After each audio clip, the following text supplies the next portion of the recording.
on va faire un test un peu spécial. Parmi les 4 maisons qui vont s'afficher, sans réfléchir, choisissez celle qui vous attire le plus. Allez-y.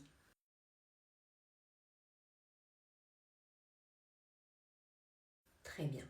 Maintenant, parmi les 4 arbres qui vont s'afficher, sans réfléchir, choisissez celui qui vous attire le plus.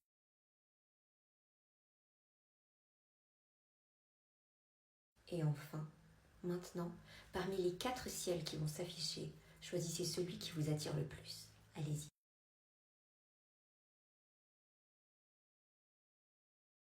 Parfait. Maintenant, je vais vous expliquer ce que vos choix révèlent sur vous. On va commencer avec la maison. La maison que vous avez choisie représente la manière dont vous aimez et dont vous espérez être aimé. Si vous aviez choisi la cabane, vous avez toujours eu peur qu'on ne vous aime pas pour vous-même. Vous avez grandi avec l'idée que pour être gardé ou aimé, il fallait le mériter. Alors il fallait être plus sage, plus utile, plus exceptionnel. Mais au fond, vous avez jamais demandé à être exceptionnel. Tout ce que vous vouliez, c'est un endroit sûr où l'amour ne se négocie pas et où vous soyez en sécurité. Si vous aviez choisi la Maison Blanche, on vous a appris à être irréprochable pour ne pas déranger. Et de l'extérieur, votre façade est parfaite, mais elle cache la crainte profonde d'être jugé dès que vous relâchez l'effort.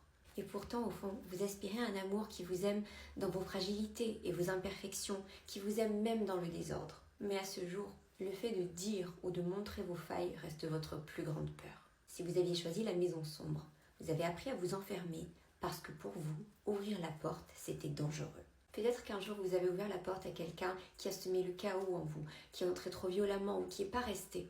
Et du coup, vous avez préféré tout verrouiller. Mais ce que vous dites pas, c'est que vous espérez encore que quelqu'un frappe tout doucement et ait la patience d'attendre que vous ayez confiance pour vous décider à ouvrir. Si vous aviez choisi le cottage fleuri, vous avez soif de tendresse parce que vous en avez manqué. Derrière l'image idyllique se cache un manque profond.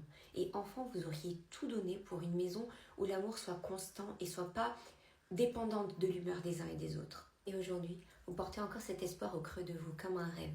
Créer ou trouver un jour un foyer où la complicité et l'amour soient fluides.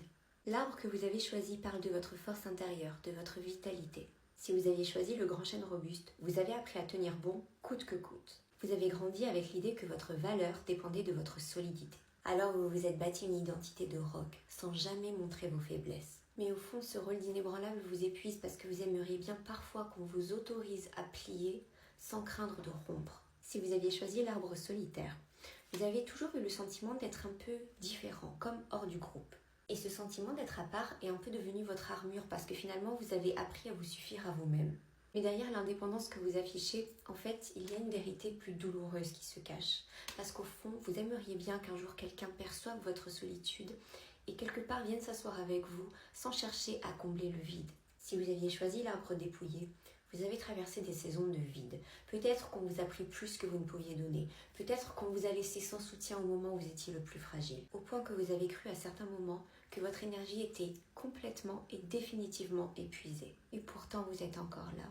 Et ce que vous cachez au fond, c'est l'espoir que le printemps va enfin arriver quelque part dans votre vie pour montrer que non, rien n'était vraiment perdu en vous. Si vous aviez choisi l'arbre en fleurs, votre vitalité est tournée vers la beauté et la création. Vous avez la capacité innée d'embellir la vie des autres, souvent même avant la vôtre. Mais au fond, cette floraison cache une peur. Vous vous demandez souvent, si mes fleurs venaient à se faner un instant, si je cesse de rayonner, alors est-ce qu'on m'aimera toujours ? Enfin, le ciel que vous avez choisi parle de votre rapport à vous-même et à la vie. Si vous aviez choisi le ciel coloré, vous percevez le monde avec sensibilité et émerveillement. Vous êtes attentif aux nuances, aux détails qui passent inaperçus pour les autres. Mais derrière cette beauté se cache une crainte sourde, celle que vos émotions profondes et votre regard ne soient jamais vraiment compris, voire même rejetés. Si vous aviez choisi le ciel nuageux, vous êtes réfléchi et capable de trouver l'équilibre entre prudence et ouverture. Vous êtes du genre à peser soigneusement vos choix avant de vous exposer. Et pourtant, sans jamais le dire, vous aimeriez bien que quelqu'un sache voir au-delà des nuages et décèle la lumière que vous portez cachée en vous. Si vous aviez choisi le ciel d'orage, vous portez en vous une intensité émotionnelle que peu de gens peuvent déceler. Vous avez traversé de vraies tempêtes intérieures.